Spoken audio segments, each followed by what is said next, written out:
ಸಮಯದಲ್ಲಿ ನಿಮ್ಮೂರ್ಗೆ ಒಬ್ರು ಪಾಳ್ಯಗಾರರು, ನಮ್ಮೂರ್ಗೆ ಒಬ್ರು ಪಾಳ್ಯಗಾರರು, ಅಣ್ಣವ್ರಿಗೆ ಒಬ್ರಿಗೆ ಪಾಳ್ಯಗಾರರು, ಕರೆಕ್ಟಾ? ಹೌದಾ ಸರ್? ಪಾಳ್ಯಗಾರ ಇದ್ರಲ್ಲ, ಅಧಿಕಾರಿಗಳು ಅಂತ ಇರ್ತಾ ಇದ್ರಲ್ಲ, ಗೌರ್ಮೆಂಟ್ ಅಧಿಕಾರಿಗಳು. ಈ ರೀತಿ ಇದ್ದಾಗ ನಮ್ಮೂರಲ್ಲಿ ಇರೋ ಪಾಳ್ಯಗಾರರು ನಿಮ್ಮೂರಿಗೆ ಬಂದ್ರೆ ಗೌಡ್ರು ಏನ್ ಮಾಡ್ತಾ ಇದ್ರು? ಗೌಡ್ರು ತೋಟದಲ್ಲಿ ಒಂದು ಮನೆ ಅಂತ ಇತ್ತು, ಗೌಡ್ರು ತೋಟದ ಮನೆ ಅಂತ ಇರ್ತಾ ಇತ್ತು, ಹೌದಲ್ವಾ? ಪಾಳ್ಯಗಾರರು ನಿಮ್ಮೂರಲ್ಲಿ ಪಾಳ್ಯಗಾರರು ಗೌಡ್ರೆಲ್ಲ ಮರ್ಯಾದೆ ಉಳಿಸ್ಕೋಬೇಕಂತಂದ್ರೆ ಏನ್ ಮಾಡ್ತಾ ಇದ್ರು? ಅವರು ಎಲ್ಲ ತುಂಡು ಗುಂಡು ಎಲ್ಲ ಸಪ್ಲೈ ಮಾಡ್ತಾ ಇರ್ಲಿಲ್ವಾ? ನೈಟು ಎಲ್ಲಾರು ಗರ್ತೀರ್ ಆಗ್ಬಿಟ್ರೆ, ಆ ಕಾಲದಲ್ಲಿ ಗಂಡಸರ ಹೆಸರೇ ಹೇಳ್ತಾ ಇರ್ಲಿಲ್ಲ. ಯಾಕೆ ಗರತೀರು, ಗಂಡನೇ ದೇವ್ರ ಅನ್ನೋ ಲೆಕ್ಕಾಚಾರದಲ್ಲಿ ನಾರಾಯಣನೇ ಅಂತ ಇರ್ತಾ ಇದ್ರು, ಹೌದಲ್ವಾ? ಎಲ್ಲರೂ ಗರ್ತೀರ್ ಆಗ್ಬಿಟ್ರೆ ಇವ್ರ ಪಕ್ಕದಲ್ಲಿ ಹೋಗಿ ಮಲ್ಗೋರು ಯಾರು? ಆವಾಗ ಮಾಡ್ತಾ ಇದ್ರು. ಏನಕ್ಕೆ? ಇವ್ರು ಪಾಂಡಿತ್ಯವನ್ನ ಉಪಯೋಗಿಸ್ಕೊಂಡು, ಅಲ್ಲ ರೀ ನಮ್ಗೆ ಬೇಕು, ಅವ್ರಿಗೆ ಒಬ್ರು ಯಾರಾದ್ರೂ ಒಂದ್ ಹೆಣ್ಣು ಬೇಕಲ್ರಿ, ಅವ್ರ ಹತ್ರ ನಮಗೆ ಏನಾದ್ರು ಪಳ್ಳೆಗ ನಮ್ಮ ಮರ್ಯಾದೆ ಉಟ್ಕೋಬೇಕು, ಯಾರಾದ್ರು ಗೌರ್ಮೆಂಟ್ ಅಧಿಕಾರಿ ಬಂದ್ರು ಅವ್ರ ಹತ್ರ ಪೇಪರ್ ಸೈನ್ ಹಾಕ್ಕೋಬೇಕು, ಈ ಏರಿಯಾದೆಲ್ಲ ನಾವು ವಶ ಮಾಡ್ಕೋಬೇಕು. ಈ ರೀತಿ ಗೌಡ್ರು ಏನ್ ಮಾಡ್ತಾ ಇದ್ರು? ಅವ್ರನ್ನ ವಶ ಮಾಡ್ಕೋಬೇಕಂತಂದ್ರೆ ಅವ್ರಿಗೆ ಏನೇನ್ ಬೇಕೋ ಸಪ್ಲೈ ಮಾಡ್ಬೇಕು, ತುಂಡು ಗುಂಡು ಹೆಣ್ಣು ಒಣ್ಣು ಎಲ್ಲ ಮಾಡ್ಬೇಕು, ಕರೆಕ್ಟ್ ಅಲ್ವಾ? ಆ ಸಮಯದಲ್ಲಿ ಹುಡುಗಿರು ಬೇಕು, ಸಿಗಲ್ಲ. ಆ ಸಮಯದಲ್ಲಿ ಈ ಮೂಲ, ಆಶ್ಲೇಷ ನಕ್ಷತ್ರ, ಜ್ಯೇಷ್ಠ ನಕ್ಷತ್ರ, ವಿಶಾಖ ನಕ್ಷತ್ರ ಅಂತ 4 ನಕ್ಷತ್ರಗಳು. ಈ 4 ನಕ್ಷತ್ರಗಳು ಏನ್ ಮಾಡ್ತಿದ್ರು ಅಂದ್ರೆ, ಯಾರ ಅಂಗಿಲ್ಲದೆ ತನ್ನ ಸ್ವಂತ ಕಾಲಿನ ಮೇಲೆ ನಿಂತು ಸಂಸಾರ ನಿಭಾಯಿಸುವಂತ ಶಕ್ತಿ ಇರುವಂತ ಈ 4 ನಕ್ಷತ್ರಗಳು. ಮೂಲ ಅಂತಂದ್ರೆ ಏನ್ ಮಾಡ್ಬಿಟ್ರು ಅವಾಗ? ಇವರು ಗಂಡಸಿನ ಏನು ಈ ಒಂದು ಬ್ಯಾಕ್ ಗ್ರೌಂಡ್ ಸಪೋರ್ಟ್ ಇಲ್ದಿರ ಸ್ವಂತ ನಿಭಾಯಿಸುವಂತ ಶಕ್ತಿ ಇರೋದು 4 ನಕ್ಷತ್ರಗಳು. ಇವುಗಳನ್ನ ಬೇರೆ ಮಾಡ್ಬಿಟ್ರೆ ಇವರಿಗೆ ಅಪೋಸಿಟ್ ಮಾತಾಡೋ ಯಾರು ಇರಲ್ಲ ಅವಾಗ. ಯಾರಿಗೆ? ಈ ಒಂದು ಪಂಚಾಂಗ ಹೇಳೋರಿಗೆ. ಆವಾಗ ನಮ್ದೇ ಜವಾಬ್ದಾರಿ, ನಮ್ದೇ ಎಲ್ಲ ದಿಲ್ಲು, ನಮ್ದೇ ಎಲ್ಲ ವ್ಯವಹಾರ ಅಂತ ಹೇಳ್ಬಿಟ್ಟು ಮೆರಿತರು. ಆವಾಗ ಏನ್ ಮಾಡಿದ್ರು? ಮೂಲ ನಕ್ಷತ್ರ ಇರೋರ್ಗೆ ಮಾವ ಇರಬಾರ್ದು ಮನೆಯಲ್ಲಿ ಅಂತ ಹೇಳಿದ್ರು. ಅಂತವ್ರಿಗೆ ಮೂಲ ನಕ್ಷತ್ರ ಬಂತ, ಅಯ್ಯೋ ನನ್ನ ಗಂಡನನ್ನ ಈ ಹುಡುಗಿ ಮಾಡ್ಕೊಂಡು ನನ್ನ ಗಂಡ ಡ್ಯಾಮೇಜ್ ಆಗ್ತಾನೆ, ಯಾಕೆ ನಾನು ಈ ಹುಡುಗಿನ ಮದುವೆ ಆಗ್ಬೇಕು ಅಂತ ಅತ್ತೆ ಏನ್ ಮಾಡ್ತಾಳೆ? ಬೇಡ ಸುಮ್ಮನೆ ಇರ್ರಿ ಅಂತ ಹೇಳ್ತಾರೆ, ಹೌದಾ? ಕರೆಕ್ಟ್ ಅಲ್ವಾ? ಆಶ್ಲೇಷ ನಕ್ಷತ್ರ ಆದ್ರೆ ಆಶ್ಲೇಷ ನಕ್ಷತ್ರ ಆದ್ರೆ ಅತ್ತೆ ಇರಬಾರ್ದು ಮನೆಯಲ್ಲಿ, ಮಾವ ಮದುವೆ ಮಾಡ್ಕೊಂತಾನ, ಮಾವ ಅನ್ನೋದನ್ನು ಹೆಂಡತಿ ಕಳ್ಕೊಂತಾನ, ಇಲ್ಲ ತಾನೆ? ಅವಾಗ ಏನ್ ಮಾಡ್ತಾರೆ? ಒಂದು ಕಡೆ ಮಾವ ಬೇಡ ಹುಡುಗಿ ಅಂತಾನೆ.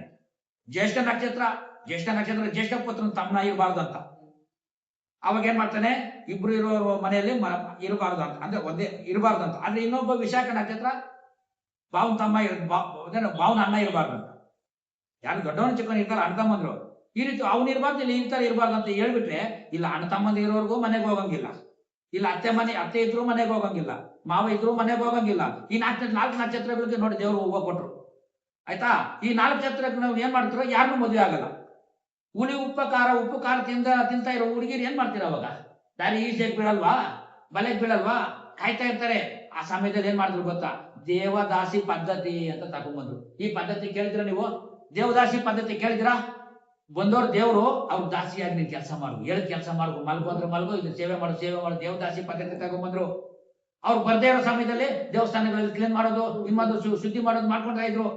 ಆ ಸಮಯದಲ್ಲಿ ಯಾರು ಮಾಡ್ತಾ ಇದ್ರು? ಪೂಜಾರಿಗಳೇ ಅದನ್ನ ಉಪಯೋಗಿಸ್ಕೊಂತ ಇದ್ರು ಆ ಹುಡುಗಿಯರ್ನ.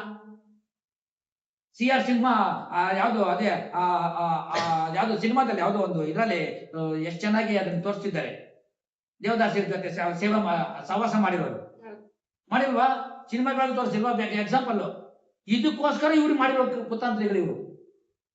ಅರ್ಥ ಮಾಡ್ಕೊಡ್ರಿ. ಇನ್ನೊಬ್ರು ಯಾಕೆ ಹುಡುಗರ ಮೇಲೆ, ಯಾಕೆ ಗಂಡಸರ ಮೇಲೆ ಯಾಕೆ ಇದನ್ನ ಪ್ರಯೋಗ ಮಾಡಿಲ್ಲ? ಹೆಂಗಸರ ಮೇಲೆ ಯಾಕೆ ಪ್ರಯೋಗ ಮಾಡಿದ್ರು? ಬರ್ತಾ ಇದ್ದಿದ್ದು ಗಂಡಸರು, ಹೆಂಗಸರು ಬೇಕು ಅಂತ ಹೇಳ್ಬಿಟ್ಟು ಬಲಿ ಪಶುಗಳು ಮಾಡಿದ್ರು. ಹೆಂಗಸರು ಯಾರಾದ್ರು ಬರ್ತಾ ಇದ್ರ? ನನ್ ಗಂಡಸು ಬೇಕ್ರಿ ಇವತ್ ನೈಟ್ಗೆ ಅಂತ ಹೆಂಗಸರು ಬರ್ತಾ ಇದ್ರ? ಹೌದಲ್ವಾ? ಬರ್ತಾ ಇದ್ರ ಯಾರಾದ್ರು ಹೆಂಗಸರು?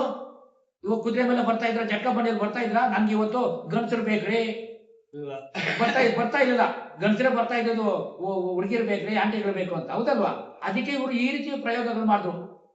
ಅದನ್ನ ಇವುಗಳು ತಾತನ ಹಾಕಿದ್ದು, ಅಪ್ಪನ ಹಾಕಿದ್ದು ಆಲ್ದ ಮರ ಅಂತ ಹೇಳ್ಬಿಟ್ಟು ಹಿಂಗೆ ಮಾಡ್ತಾ ಇದ್ದಾರೆ ಹೊರತು ಪಂಚಾಂಗ ಚೇಂಜ್ ಮಾಡ್ಕೊಂಡಿಲ್ಲ. ಅದಕ್ಕೆ ಸುಳ್ಳು ಪಳ್ಳು ಹೇಳಿ ಹೆಣ್ಣಿನ ಶೋಷಣೆ ಮಾಡಿದ್ರಲ್ಲ, ಈ ಶೋಷಣೆ ಮಾಡಿದ್ರೇನೆ ಇವಾಗ್ಲೂ ಅವ್ರ ಮನೇಲಿ ಇದೇ ಶೋಷಣೆ ನಡೀತಾ ಇದೆ. ಅವ್ರನ್ನು ಮಕ್ಕಳು ಕೂಡ ಬೇರೆ ಬೇರೆ ಕ್ಯಾಸ್ಟ್ ಅವ್ರ ಮದುವೆ ತಕೊಂಡು ಮದುವೆ ಮಾಡ್ಕೊಂಡು ಹೋಗ್ತಾ ಇದ್ದಾರೆ. ಎಷ್ಟಿಗಳು ಮದುವೆ ಮಾಡ್ಕೊಂಡು ಹೋಗ್ತಾ ಇದ್ದಾರೆ. ನನ್ನ ಹತ್ರ 106 ಸಾಕ್ಷಿಗಳಿವೆ. ಅರ್ಥ ಆಯ್ತಲ್ಲ? ಯಾಕಂದ್ರೆ ಅವ್ರು ಮಾಡಿದ್ರು ಮಾರಾಯ ಸರ್, ಮಾಡಿದ್ರು ಮಾರಾಯ. ಅವ್ರು ಮಾಡಿರೋದನ್ನ ಅವ್ರು ಅನುಭವಿಸ್ತಾ ಇದ್ದಾರೆ. ತಾತನ್ ಮಾಡಿದ್ದು ಮೊಮ್ಮಕ್ಕಳಿಗೆ, ತಾತ ಆಸ್ತಿ ಮೊಮ್ಮಕ್ಕಳಿಗೆ ಅಧಿಕಾರ, ಹೌದಲ್ವಾ?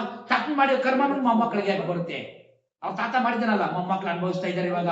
ಯಾಕೆ ಬೇರೆ ಕ್ಯಾಸ್ಟ್ SC STಗಳು ಮುಸ್ಲಿಮ್ಸ್ ಅವ್ರನ್ನ ಕ್ರಿಶ್ಚಿಯನ್ಸ್ ಅವ್ರನ್ನ ಮದುವೆ ಆಗ್ತಾ ಇದಾರೆ ಇವಾಗ. ನಾನ್ ನೋಡ್ತೀನಿ, ಎಷ್ಟು ಬೇಕು ಸಾಕ್ಷಿಗಳು ನನ್ನ ಹತ್ರ ಇದ್ದಾವೆ. ಹೌದಲ್ವಾ? ಇನ್ನು ಬೇಕಾ ಸಾಕ್ಷಿ? ನಾನು ಹೇಳೋದೇ ಬೇಕಾಗಿಲ್ಲ, ಇನ್ನು ಇವ್ರಿಗೆ ಸಾಕ್ಷಿ ಬೇಕು ಸಾಕು. ನೋಡ್ರ ಅವ್ರು ಮಾಡಿರೋ ಕರ್ಮಗಳು ಇನ್ನು ಬೇಕಾ? ನೋಡಿ, ಬದುಕೋದನ್ನ ಕಲೀರಿ. ಈ ನಕ್ಷತ್ರಗಳಿಂದ ಹೋಗಿದ್ರೆ ನೀವು ಲೈಫ್ ನಕ್ಷತ್ರ ನೋಡ್ಕೊಂಡೇ ಇರ್ಬೇಕಷ್ಟೇ. ಹುಡುಗ ಹುಡುಗಿನ ಮ್ಯಾಚ್ ಮಾಡ್ಕೊಳ್ರಿ. ಮೂಢ ನಂಬಿಕೆ ಇದ್ರು ಹೋದ್ರೆ ಮೂಢರಾಗ್ತೀರಿ. What is the meaning of ಮೂಢ? ಮೂಢ ಅಂದ್ರೆ ಏನು? ಮೂರ್ಖ ಹೇಳಲ್ವಾ? ಅಯ್ಯೋ ಮೂಢ ಅನ್ನಲ್ವಾ? ಅಯ್ಯೋ ಮೂರ್ಖ ಅಂತ ಅರ್ಥ. ಮೂರ್ಖರಾಗಬೇಡಿ, ಅರ್ಥ ಮಾಡ್ಕೊಳ್ರಿ. ಮೂರ್ಖರಾಗಬೇಡಿ, ನಿಮ್ಮ ಮಕ್ಕಳಿಗೆ ಒಳ್ಳೆ ಭವಿಷ್ಯ ಕೊಡಿ. ಇದನ್ನೇ ನಾನು ಹೇಳೋದು. ಈ ನಕ್ಷತ್ರಗಳಿಂದ ಹೋಗಿ ನೀವು ಅವ್ರಿಗೆಲ್ಲ ನಕ್ಷತ್ರ ತೋರಿಸ್ಬೇಡ್ರಿ. ದಯವಿಟ್ಟು ಒಂದು ಜೀವನ ಕೊಡಿ, ಜೀವನ ತೋರಿಸಿ. ಹಾಳು ಮಾಡ್ಬೇಡಿ ಮಕ್ಕಳನ್ನ. ಅರ್ಥ ಆಯ್ತಲ್ಲ? ಅವರು ವೇಷ ಹಾಕೊಂಡಿರೋ ಏನ್ ಗೊತ್ತಾ? ಮೋಸ ಮಾಡೋದು. ಇದನ್ನ ಮೈಂಡಲ್ಲಿ ಇಟ್ಕೊಳ್ರಿ. ವೇಷ ಯಾರೇ ಹಾಕೊಳ್ರಿ, ಪ್ರತಿಯೊಬ್ರು ಮೋಸ ಮಾಡೋಕೆನೆ, ಬೇರೆ ಏನು ಇರೋದಿಲ್ಲ ಅವ್ರ ಹತ್ರ. ನಾವು ಹೋಮ ಮಾಡೋರೆ, ಹೋಮಗಳು ಮಾಡ್ತೀವಿ, ಪೂಜೆಗಳು ಮಾಡ್ತೀವಿ. ನಾನು ರೆಡ್ಡಿ ಆದ್ರೂ ನಾನು ಪೂಜೆ ಮಾಡ್ತೀನಿ, ನಾನು ಹೋಮಗಳು ಮಾಡ್ತೀನಿ. ಆದ್ರೆ ಈ ರೀತಿಯ ಸಂಸಾರಗಳದ್ದು ಬೆಂಕಿ ಇಡೋದು, ಕೊಳ್ಳಿ ಇಡೋದು ಮಾಡಲ್ಲ. ಇದು ಸತ್ಯ. ಇದು ಅರ್ಥ ಮಾಡ್ಕೊಳ್ಳಿ. ನಿಮ್ಗೂ ಹೆಣ್ಮಕ್ಳಿದ್ದಾರೆ, ನಮ್ಗೂ ಹೆಣ್ಮಕ್ಳಿದ್ದಾರೆ. ನಿಮ್ಗೂ ಮೋಸ ಮಾಡಿದ್ರೆ ನನ್ಗೆ ಹೆಣ್ಮಕ್ಳಿಗೆ ಮೋಸ ಆದಂಗೆ. ದೇವರು ನಿಮ್ಗೆ ಏನ್ ಕೊಡ್ತೀನಿ? ಫುಟ್ಬಾಲ್ ಇದ್ದಂಗೆ, ಎಷ್ಟು ಫಾಸ್ಟ್ ಆಗಿ ಹೊಡಿತೀನಿ ನಿಮ್ಗೆ ಹೊಡ್ತಾ ನಮ್ಗೆ ರಿಟರ್ನ್ ಬಂದೇ ಬರ್ತಲ್ಲ. ಕರ್ಮ ಬಿಡ್ತದ? ಯಾರನ್ನು ಬಿಡಲ್ಲ. ಅರ್ಥ ಮಾಡ್ಕೊಂಡು ಮಕ್ಕಳನ್ನ ಹಾಳು ಬಾವಿಗೆ ಬೀಳಿಸ್ಬೇಡಿ.